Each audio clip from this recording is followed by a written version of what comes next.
Hello दोस्तों, once again welcome to my YouTube channel Karim classes.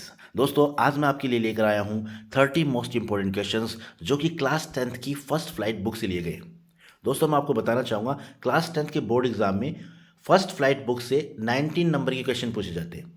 यानी exam में जो पेपर आता है उसमें क्वेश्चन नंबर 12 है, 13, 14 और 15, ये चार जो क्वेश्चन हैं ये फर्स्ट फ्लाइट बुक से लिए जाते हैं।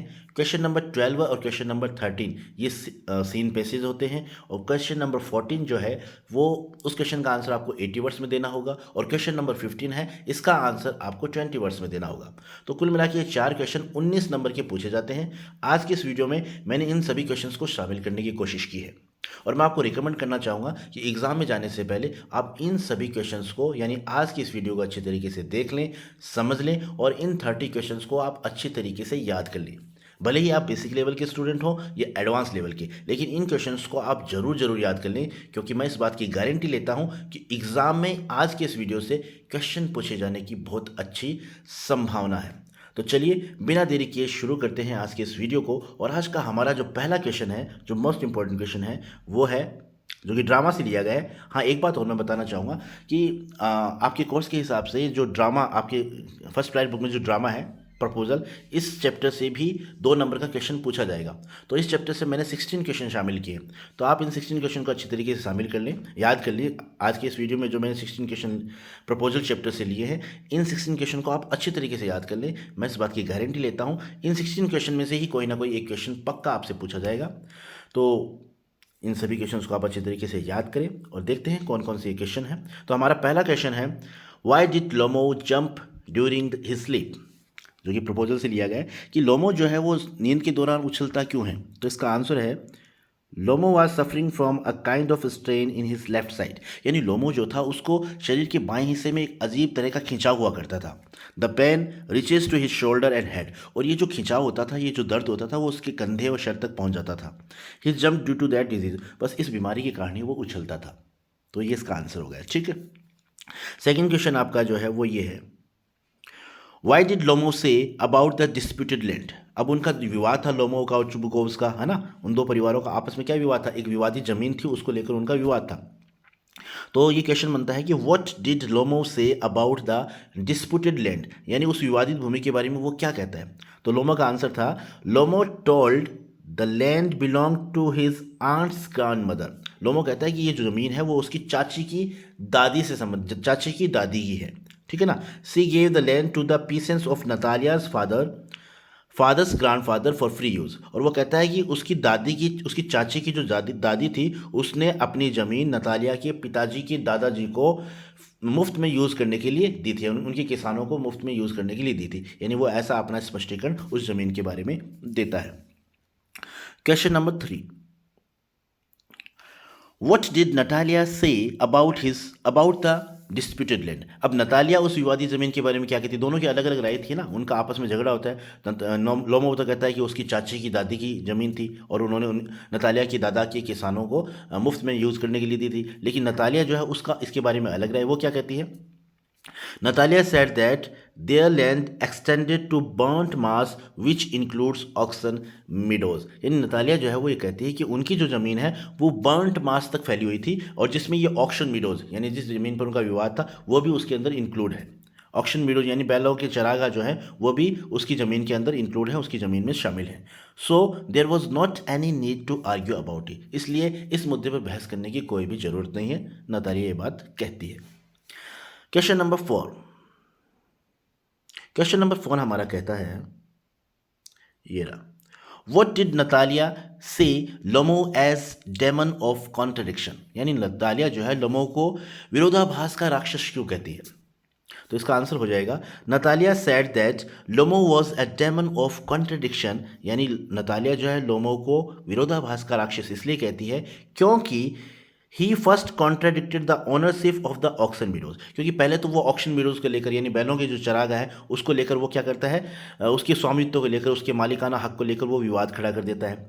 Then said that his dog Guess was better than her dog Squeezer. और बाद में दूसरा वो मुद्दा क्या लेके आता है, वो कहता है कि उसका जो कुत्ता यानी जो लोमो का जो कुत्ता है जिसका नाम गैस है, वो कहता है कि मेरा कुत्ता जो है नतालिया का जो कुत्ता है उसका जिस नतालिया के कुत्ते का नाम है स्क्वीज़र, यानी नतालिया के कुत्ते से मेरा कुत्ता बेहतर है, यानी इस बात पर वो विवाद खड़ा कर देता है। तो इसी कारण नतालिया जो है लोमो को क्या कहती है, डेमन ऑफ कॉन्ट्राडिक्शन। ठीक है। Question number 5। क्वेश्चन नंबर 5 है, why does Natalia ask her father to call Lomov back, यानी नतालिया जो है वो अपने पिताजी को लोमो को वापस बुलाने के लिए क्यों कहती है। तो इसका आंसर ये होगा, Natalia's father reveals the fact to her that Lomov has come to propose her. अब नतालिया का पिताजी उसे बताता है, क्योंकि उनका झगड़ा हो जाता है, फिर वो जो लोमो है वहाँ से चला जाता है, और जब लोमो चला जाता है तो फिर वो नतालिया का जो फादर होता है वो नतालिया को कहता है कि आया था यहाँ पर रिश्ता मांगने के लिए, ऐसे ऐसे वो बातें करता है। तो जब उसे बताता है कि जो लोमो था वो तुम्हारे लिए रिश्ता लेकर आया था, तुम्हारा हाथ मांगने आया था, तो ये बात सुनकर जो है वो काफ़ी वो खुश होती है, और वो फिर उससे वो अपने पिताजी को कहती है कि आप लोमो को वापस बुला कर लेके आओ, है ना। उसे धोखा होता है कि उसने लोमो को क्यों जाने दिया, तो इस बात से वो बाद में वो अपने पिताजी को कहती है कि जाओ और आप लोमो को वापस बुला कर लेके आओ। Question number 6, write about the character of Lomov. अब लोमो का करेक्टर क्या है वो लिखिए आप। तो इसका आंसर हो जाएगा, लोमो इज़ 35 ईयर्स ओल्ड, या लगभग 35 साल का था वो। Tall but has weak heart and suffers from sleep sickness. लंबा था लेकिन कमज़ोर दिल वाला इंसान था, और नींद की उसे बीमारी थी, है ना, नींद से संबंधित उसको बीमारी थी। ही इज़ मोर ट्रूथफुल, लेकिन वो सत्यवादी था। नतालिया और हर फादर, यानी नतालिया और हर फादर जो उसके नतालिया और उसके पिताजी की तुलना में ज़्यादा वो सत्यवादी था। तो ये इसके करेक्टर में है, ये आप याद कर लीजिएगा। Question number 7। क्वेश्चन नंबर 7 हमारा है, right about the character of Natalia. अब नतालिया का आपको करेक्टर बताना है। तो नतालिया जो है, देखो लोमो 35 ईयर्स ओल्ड है और नतालिया क्या है, 25 ईयर्स ओल्ड है। तो Natalia is 25 years old, daughter of चुबुको, यानी चुबुको की लड़की है, बेटी है वो। एजुकेटेड, पढ़ी लिखी है, एंड गुड हाउसकीपर, और एक तरह से अच्छा घर को संभालने वाली है वो। सी इज़ ग्रीडी, लालची है, शॉर्ट साइटेड, दूरदृष्टि नहीं है उसमें किसी तरह की, शॉर्ट टेम्पर्ड, जल्दी गुस्सा हो जाती है, एंड सीक्रेटली लव्स लोमो, और वो लोमो से प्यार भी करती है। She thinks her family superior to others, और अपने परिवार को सबसे ज़्यादा श्रेष्ठ मानती है, ये उसमें एक खास बात है। ठीक है। तो इस तरीके से आप नतालिया के करेक्टर को भी याद कर लेना, और इसे आप और एलिबोरेट कर सकते हो। ठीक है। इसके बाद में है क्वेश्चन नंबर 8। क्वेश्चन नंबर 8 हमारा कहता है, why does Natalia decide to send her mowers to Oxen Meadows, यानी नतालिया जो डिसाइड क्यों करती है अपने मोवर्स को, यानी घास काटने वालों को ऑक्सन मीडोज भेजने का निर्णय क्यों लेती है। तो इसका आंसर हो जाएगा, when Lomov says that oxen meadows belong to Lomovs, यानी जब लोमो कहता है ना कि ये ऑक्सन मीडोज, ये जो बैलों के चरागाह हैं ये हमारे हैं, उसका दावा करता है, तो नतालिया को गुस्सा आ जाता है। Then Natalia in her anger, तब नतालिया गुस्से में क्या करती है, decide to send the mowers to Oxen Meadows. तो गुस्से में आकर वो अपने जो घास काटने वाले लोग हैं उन्हें भेजने का निश्चय करती है कि मैं मेरे घास काटने वाले लोगों को तुम्हारे बैलों के चरागाहों में भेज दूंगी, यानी तब गुस्से में आकर वो ये निर्णय लेती है। तो इस तरीके से फर्स्ट स्लाइड में हमने 8 क्वेश्चन समझे। अब देखते हैं नेक्स्ट स्लाइड। नेक्स्ट स्लाइड क्या कहती है, क्वेश्चन नंबर 9। क्वेश्चन नंबर 9 हमारा ये रहा, what does Chubukov think when Lomov falls unconscious, यानी जब लोमो बेहोश हो जाता है, उनका आपस में विवाद होता है और उस दौरान लोमो जो होता है वो बेहोश हो जाता है, तो फिर चुबुको क्या सोचता है। चुबुको कौन है, चुबुको नतालिया का पिताजी है। तो वो क्या सोचता है, आंसर इसका हो जाएगा, Chubukov thinks that he has missed a chance of engaging his daughter with Lomov, यानी वो सोचता है कि उसने एक बहुत बड़ा मौका खो दिया है, अपनी बेटी का जो रिश्ता जो तय होने वाला था लोमो के साथ, तो उस मौके को उसने खो दिया है। He wants to kill himself with a pistol और नाइफ, यानी वो इतना मतलब हताश हो जाता है कि वो चाहता है कि वो अपने आप को चाकू से या पिस्टल से मार दे। तो ऐसा विचार उसके दिमाग में आता है। Question number 10।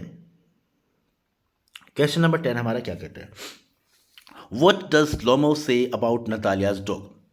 अब लोमो जो है वो नतालिया के कुत्ते के बारे में क्या कहता है। देखो आपको मैं बताना चाहूँगा, नतालिया के कुत्ते का नाम था स्क्वीज़र, और जो लोमो है उसके कुत्ते का नाम है गैस। तो कुत्तों को लेकर भी उनका एक विवाद हो जाता है कि कौन सा बेटर है, कौन सा खराब है, कौन सा बढ़िया है, इस बात को लेकर उनका विवाद होता है। तो यहाँ पर ये क्वेश्चन बनता है, what does लोमो say about नतालियाज dog, लोमो जो है वो नतालिया के कुत्ते के बारे में क्या कहता है। तो वो कहता है Lomov says that the Squeezer is overshot, यानी स्क्वीजर जो नतालिया का कुत्ता है ओवरशॉट है, यानी उसका नीचे का जबड़ा जो है वो छोटा है। बैड हंटर एक बुरा शिकारी है, and not good at running, और दौड़ने में भी वो अच्छा नहीं है, यानी उसकी बुराई करता है। ही also says that 25 roubles would be A handsome price for the dog, और वो ये भी कहता है कि बस इसकी 25 रूबल इसके लिए पर्याप्त है, यानी इसकी कीमत 25 रूबल से ज़्यादा नहीं होनी चाहिए, ऐसी बात वो कहता है। Question number 11, right about the character of चुबुको, यानी चुबुको का करेक्टर बताइए। करेक्टर से रिलेटेड क्वेश्चन पूछा जा सकता है, इसलिए मैंने सभी के करेक्टर शामिल किए हैं इस वीडियो में। तो चुबुको का करेक्टर क्या है? Chubukov is old, foolish and quarrelsome, यानी चुबुको जो है बूढ़ा है, वृद्ध है, मूर्ख है, और एक तरह से मूर्खतापूर्ण वो परिचय देता है अपना, और क्वेल्सम यानी झगड़ालू किस्म का व्यक्ति है। He quarrels with Lomov when he comes to propose his daughter, और वो झगड़ा करता है जब लोमो उसके घर उसकी बेटी का हाथ मांगने आता है। हालांकि पहले खुश होता है, लेकिन की बात ज़मीन के विवाद को लेकर या आपसी उनके विवाद को लेकर उनसे झगड़ा भी करता है। ही केयर्स हिज डॉटर, लेकिन वो अपनी बेटी को बहुत परवाह करता है, अपनी बेटी से बहुत प्यार करता है। क्वेश्चन नंबर 12, क्वेश्चन नंबर 12 हमारा क्या कहता है, ये रहा। What was the first cause of quarrel between Natalia and Lomov? अब नतालिया और लोमो के बीच में जो पहला झगड़ा हुआ था, पहला जो कारण था झगड़े का, वो क्या था? तो इसका आंसर हो जाएगा there was a dispute of land between Lomov and Chubukovs, यानी उनके दोनों लोमो और चुबुको जो है उनके बीच में एक ज़मीन का विवाद था। Lomov said that it was his grands aunt's grandmother, Lomov कहता है कि ये उसकी चाची की दादी की ज़मीन है। Natalia said that it was her grandfather's great grandfather's, और नतालिया कहती है कि उनकी दादा परदादाओं की ज़मीन है। तो उस ज़मीन को लेकर, ज़मीन का क्या नाम था? ऑक्सफोर्ड मीडोज, उस ज़मीन को लेकर उनका जो है विवाद था। क्वेश्चन नंबर 13, क्वेश्चन नंबर 13 हमारा क्या कहता है? Who comes to propose Natalia and what is the reaction of Chubukov on the proposal? तो सिंपल सा क्वेश्चन है, इसका आंसर भी इजी है। कौन आया था प्रपोज नतालिया को प्रपोज करने, और क्या फिर उसका एक रिएक्शन क्या होता है, यानी चुबुको का रिएक्शन क्या होता है इस प्रपोजल पर? तो लोमो जो था कम्स टू प्रपोज नतालिया, लोमो आया था नतालिया को प्रपोज करने उसके घर। चुबुको बिकम्स वेरी हैप्पी, चुबुको जो नतालिया जो पिताजी है नतालिया का, वो लोमो को अपने घर देखकर काफ़ी खुश होता है जब उसे पता चलता है कि लोमो जो है नतालिया का हाथ मांगने आया है, नतालिया से शादी करना चाहता है। ही एम्ब्रेसेस एंड किसेस लोमो, वो लोमो के गले भी मिलता है, उसे किस करता है, यानी बहुत खुश होता है। ठीक है।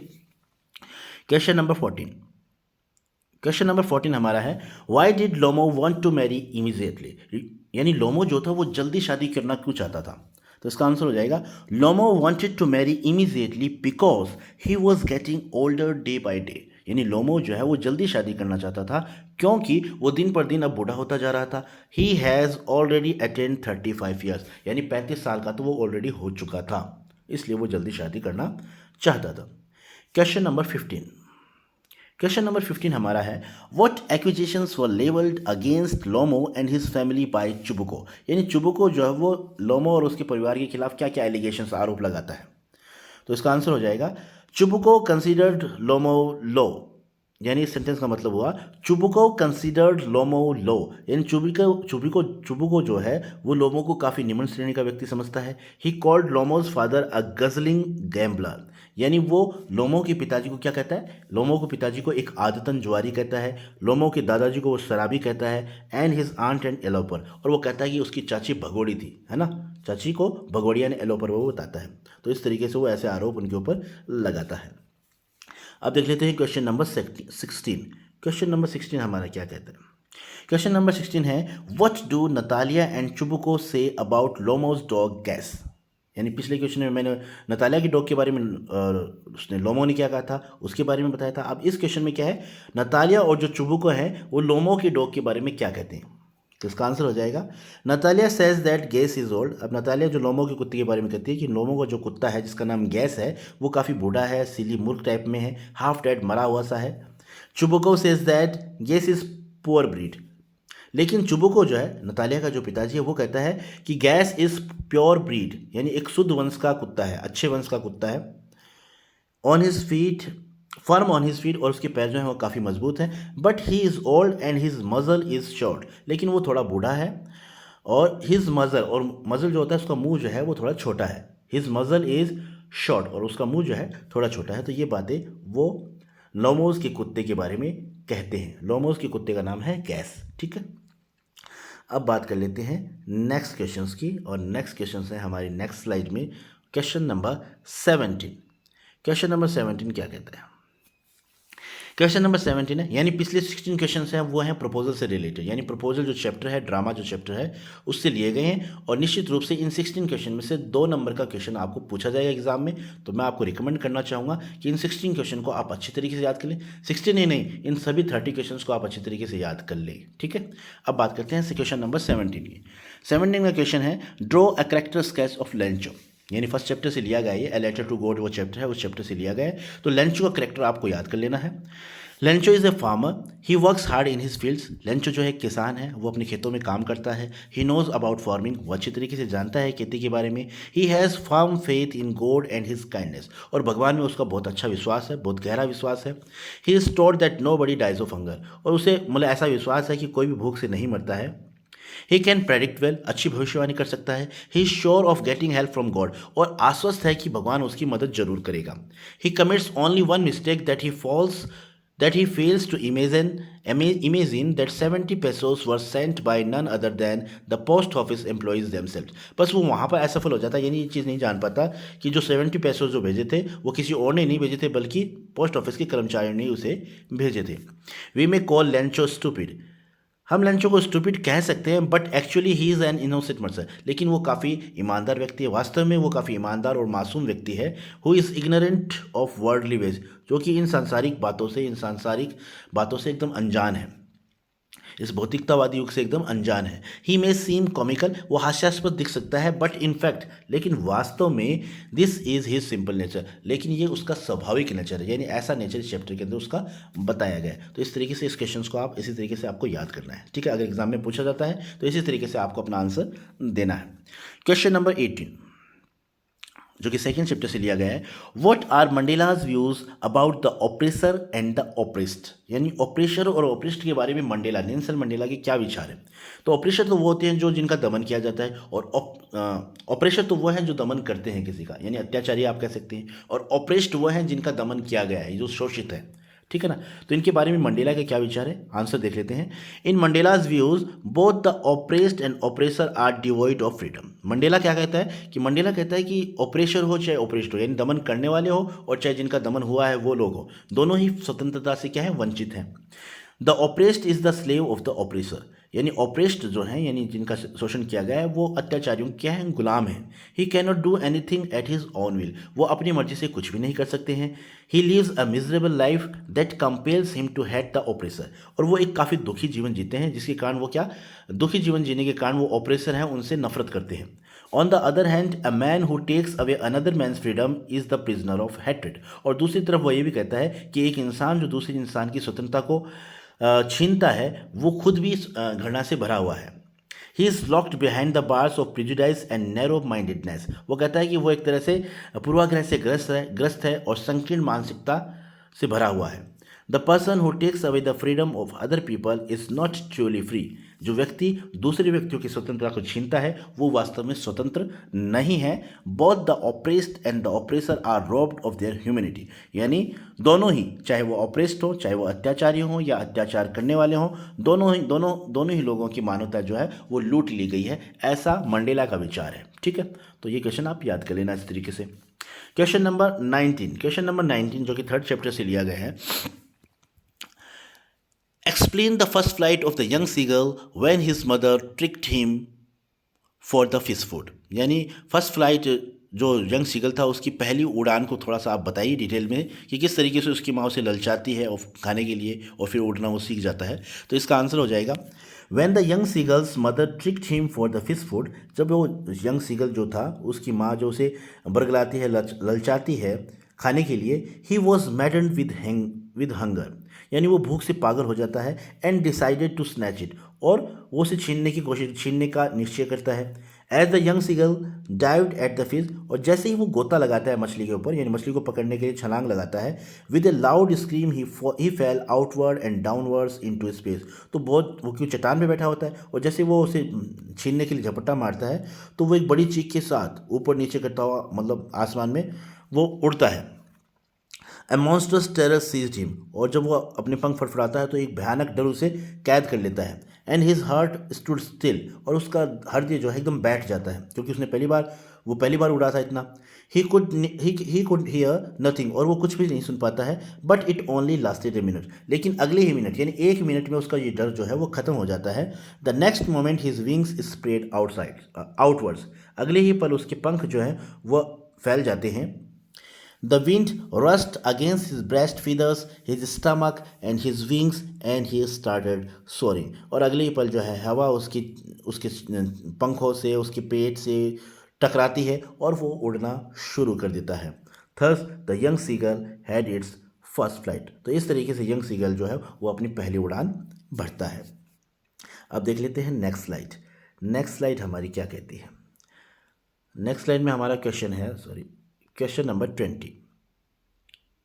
क्वेश्चन नंबर 20 क्या कहता है, describe the narrator's experience as he flew the aeroplane into the storm, यानी ब्लैक एरोप्लेन जो वो चैप्टर है उससे लिया गया है।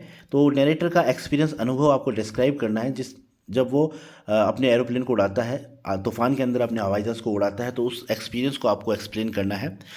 तो इसका आंसर हो जाएगा the narrator took the risk and flu his aeroplane in the storm, यानी नरेटर जो है वो रिस्क लेता है और अपने हवाई जहाज़ को, अपने एरोप्लेन को तूफान में उड़ाने का निश्चय करता है। As he flew into it, और जैसे ही वो उड़ाता है अपने हवाई जहाज़ को, सडनली एवरीथिंग बिकेम ब्लैक, अचानक सब कुछ काला हो जाता है। He could see nothing outside the aeroplane, और वो हवाई जहाज़ के बाहर कुछ भी नहीं देख पाता, यानी कुछ भी देख पाने में वो असमर्थ होता है। The aeroplane jumped and twisted in the air, अब हवाई जहाज जो है वो हवा के अंदर मुड़ जाता है। He looked at the compass, अब जब वो कंपास की तरफ देखता है, but it was not working, लेकिन वो कंपास जो है वो भी काम नहीं कर रही होती है। The other instrument were suddenly dead, और दूसरे इंस्ट्रूमेंट हैं हवाई जहाज की, वो भी अचानक क्या हो जाते हैं, ख़राब हो जाते हैं। He try to switch on the radio but it also stopped working, अब वो जो पायलट जो होता है वो रेडियो को स्विच ऑन करने की कोशिश करता है, लेकिन वो भी काम नहीं करता है। In the storm it was impossible for him to know where he was, अब उस तूफान में उसके लिए जानना बहुत असंभव था कि वो कहाँ है, यानी अपनी स्थिति के बारे में जानने में भी वो असमर्थ था।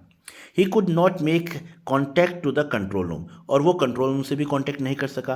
टू नो हिज पोजीशन, अपनी स्थिति जानने के लिए, एंड द वे, और रास्ते को जानने के लिए, अपनी स्थिति जानने के लिए वो कंट्रोल रूम से भी कॉन्टैक्ट नहीं कर पाया। ही वॉज फ्राइटेड, वो काफ़ी भयभीत था। तो यानी ये एक्सपीरियंस था वो नरेटर का, उसने ये एक्सपीरियंस किया था। तो इस तरीके से इसको आप अपना आंसर आप कर सकते हैं।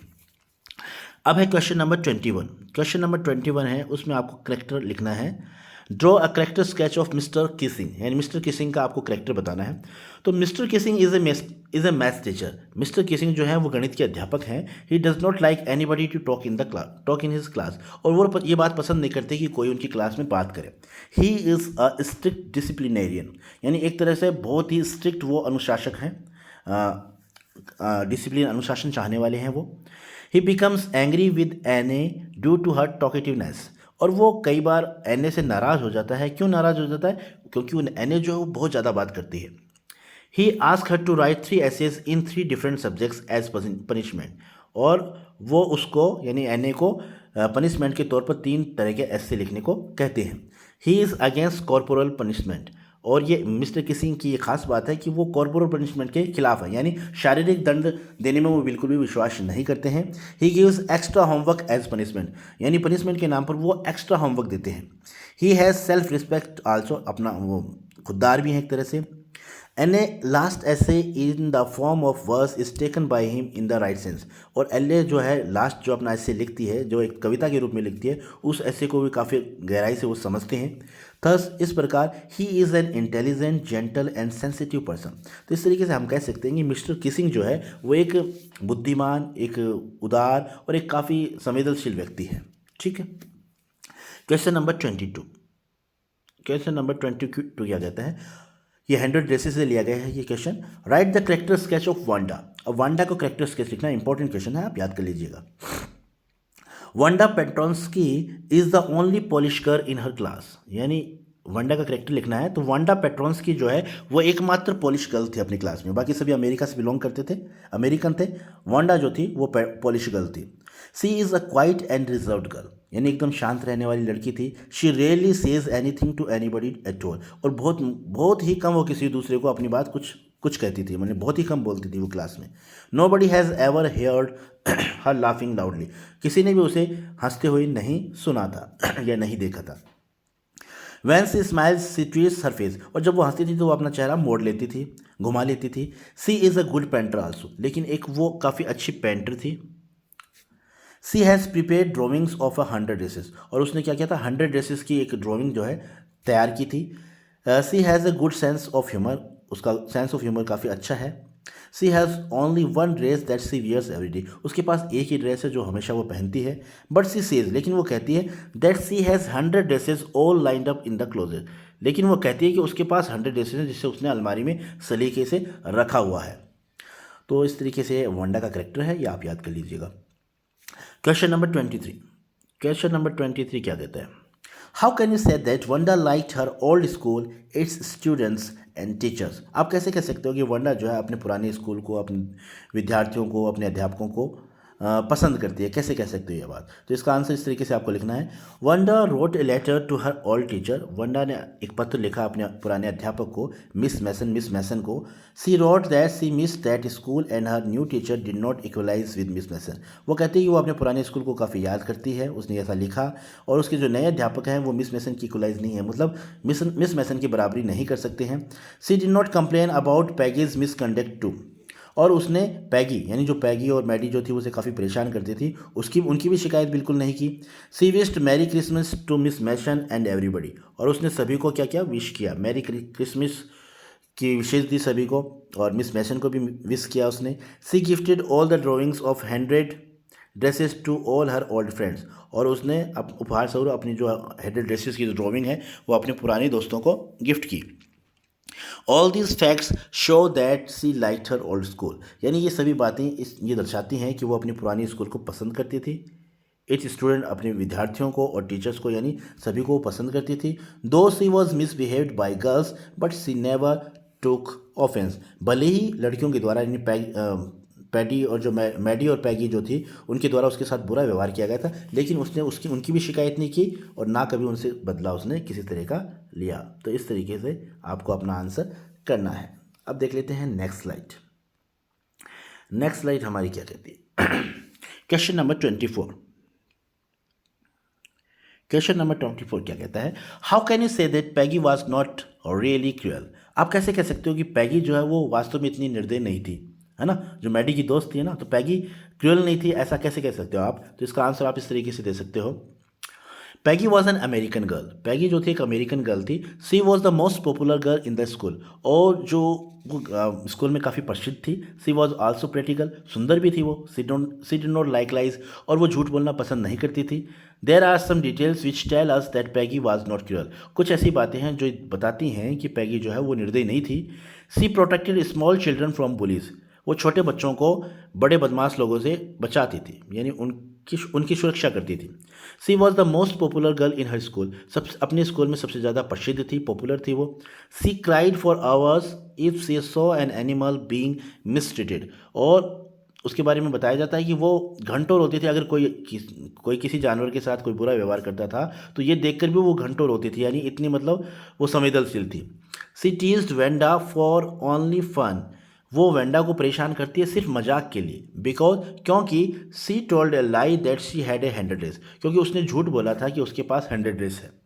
But she never made her cry, लेकिन उसने उसे कभी रुलाया नहीं था, यानी वो उसका मजाक इसलिए उड़ाती थी क्योंकि वेंडा जो कहती थी कि मेरे पास 100 ड्रेस है, तो ये उसे वो झूठ लगता था और इस कारण उसका मजाक उड़ाती थी। वैसे वास्तव में पैगी क्रूअल नहीं थी, वो इतनी निर्दयी नहीं थी। ठीक है, अब देख लेते हैं question number 25।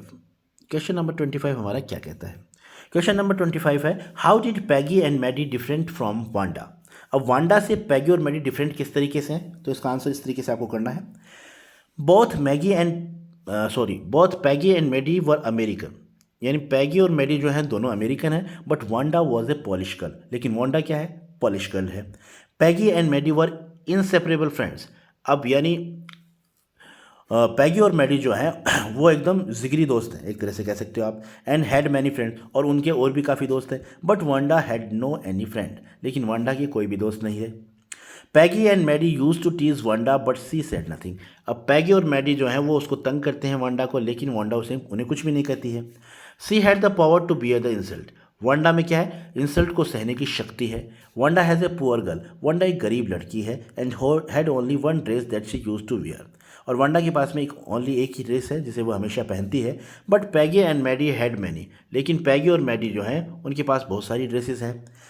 Peggy is the most liked girl of the school. और पैगी को स्कूल में सबसे ज़्यादा पसंद किया जाता है। But it was not so with Wanda. लेकिन वेंडा के साथ ऐसा नहीं है। तो ये कुछ डिफरेंसेस हैं इसके अंदर बताए गए हैं, आप इन्हें इस तरीके से याद कर लेना। अब बात कर लेते हैं क्वेश्चन नंबर 26 की। क्वेश्चन नंबर 26 क्या कहता है, what is the story about the Kodavus people's descent. यानी कोडावूज पीपल जो है उनके वंश के बारे में क्या कहानी है।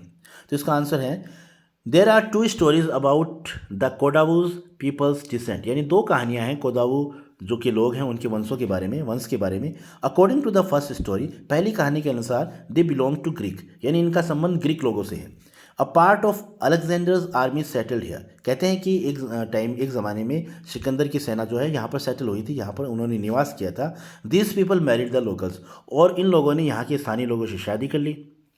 There culture can clearly be seen in their martial traditions, marriage and religious rites. और ये संस्कृति जो है यहाँ की इनके मार्शल परंपराओं में, शादी समारोह में, धार्मिक रीति रिवाजों में आसानी से देखी जा सकती है। According to the second story, और दूसरी स्टोरी के अनुसार they belong to Arabic descent. ऐसा माना जाता है कि अरब के वंश के हैं।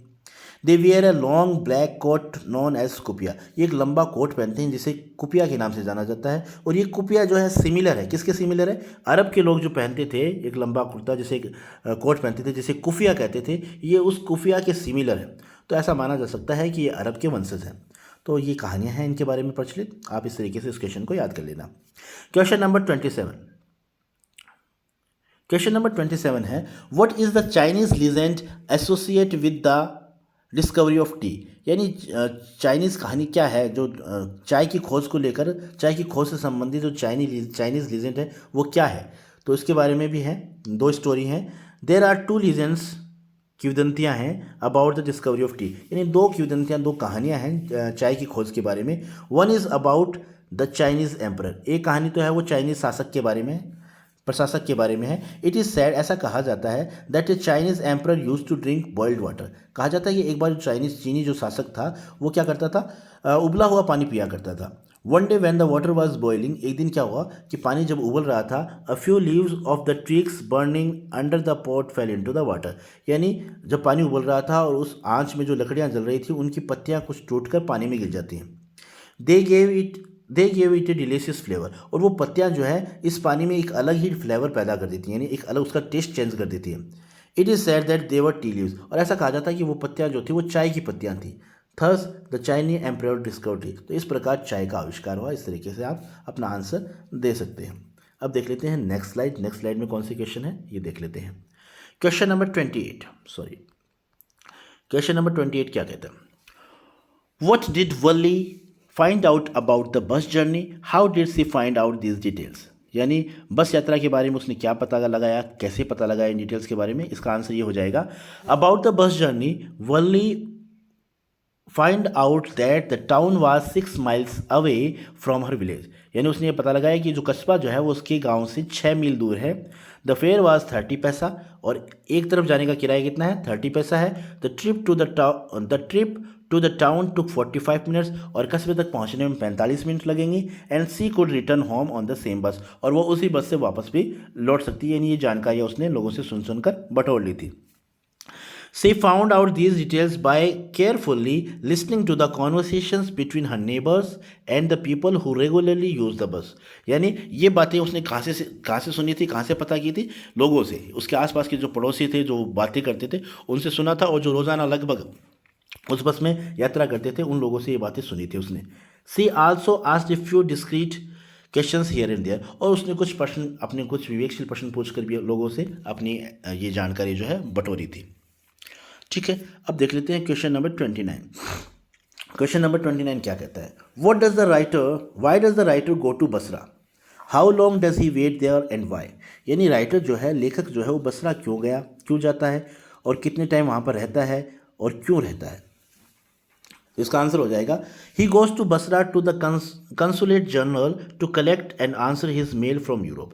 यानी वो बसरा जाता है, वो यूरोप से उसका कोई मेल आया था, उसका आंसर लेने के लिए वो बसरा जाता है। He waits there for 5 days, और वहाँ पर वो 5 दिनों के लिए ठहरता है। He waits there because his mail hasn't arrived for 3 days। यानी वो वहाँ पर इंतज़ार करता है क्योंकि 3 दिन तक उसका जो मेल है वहाँ पर रिसीव नहीं होता, वहाँ पहुँचता नहीं है। And he cannot make a phone call due to some or other problem, और वो फ़ोन कॉल भी फ़ोन भी नहीं कर पाता है। कुछ प्रॉब्लम ऐसी होती है वहाँ पर, उन प्रॉब्लम्स के कारण वो फ़ोन भी यूज़ नहीं कर पाता है। On the first day the line was out of order. पहले दिन तो क्या होता है कि लाइन जो है ख़राब होती है फ़ोन की। On the second day the exchange was close for a religious holiday, और दूसरे दिन क्या होता है, वो एक्सचेंज जो होता है वो बंद होता है किसी धार्मिक अवकाश के कारण। ऑन द थर्ड डे, और तीसरे दिन क्या होता है, देयर वॉज अनदर ब्रेकडाउन, दूसरे कारण छुट्टी रहती है। तो इस प्रकार 3-4 दिन वो वहाँ पर बिजी रहता है। तो इस तरीके से आप अपना आंसर कर सकते हैं। अब देख लेते हैं आज की इस वीडियो का लास्ट क्वेश्चन, जो कि सरमन एट बनारस से लिया गया है और इंपॉर्टेंट क्वेश्चन भी है। आप इन सभी क्वेश्चंस को अच्छे तरीके से याद कर लीजिएगा, ठीक है। तो क्वेश्चन नंबर 30 है, how did Kisa Gautami realise that the life and death is a normal process. यानी किसा गौतमी को कैसे महसूस करती है कि जीवन और मृत्यु जो है वो एक सामान्य प्रक्रिया है। ये बात वो कैसे महसूस करती है। तो इसका आंसर है, when Gautami did not gate mustard seed from anywhere. यानी जब गौतम बुद्ध से कहते हैं कि आप जाओ और वो लेकर आओ, सरसों की बीज लेकर आओ कहीं से, ऐसे घर से जहाँ पर कभी भी कोई मृत्यु नहीं हुई है। और जब वो जाती है, when Gautami did not get any mustard seed from anywhere, कहीं से भी उसे सरसों के बीज नहीं मिलते हैं। She sat down by the side of the road, और वो किनारे पर बैठ जाती है। By the lights of the city, और शहर की रोशनी में Gautami learn the fate of man. Gautami सीखती है इंसान के भाग्य के बारे में, वो सीखती है। सी लर्न, वो सीखती है that their lives are like lights, वो सीखती है कि इंसान का भाग्य जो है वो रोशनी की तरह है। As the light flicker up and extinguished again, जिस तरीके से लाइट जो है कभी जलती है कभी बुझती है, so is the life of living beings that flickers up and extinguished again. तो इसी तरीके से मानव जीवन है, वो भी कभी झिलमिलाता है, कभी लाइट की तरह रोशन होता है और कभी बुझ जाता है। तो एक तरह से इंसान का जीवन भी लाइट की तरह ही है। Knowing that death has not spared house, और वो ये जानकर कि मृत्यु ने किसी के घर को भी नहीं छोड़ा है। She became very and hopeless, वो काफ़ी निराश हो जाती है। She sat down at the way side watching the lights of the city, और वो किनारे बैठ जाती है एक रास्ते के और शहर की रोशनी को देखने लगती है। While watching the flickering and extinguish off lights she learned it, यानी वो वहाँ पर बैठे बैठे उस रोशनी को झिलमिलाती हुई रोशनी को देखती है, बुझती हुई जलती हुई रोशनी को देखती रहती है, और वहाँ से ये चीज़ वो सीखती है। तो इस तरीके से आज की इस वीडियो में मैंने 30 क्वेश्चन शामिल किए हैं, और ये सभी 30 क्वेश्चन अपने आप में बहुत इंपॉर्टेंट हैं। मैं आप सबको रिकमेंड करना चाहूँगा कि इन क्वेश्चन को आप अच्छी तरीके से याद कर लें। उम्मीद है आपको ये वीडियो पसंद आया होगा। दोस्तों, अगर आपको मेरा ये वीडियो पसंद आया है तो प्लीज़ प्लीज़ प्लीज़ इसे लाइक भी कीजिएगा और अपने दोस्तों के साथ शेयर करिएगा और सब्सक्राइब भी करिएगा, क्योंकि आपका एक लाइक, एक शेयर और एक सब्सक्राइब मुझे मोटिवेट करता है। Thank you so much for watching this video. Keep watching, keep learning, have a nice day.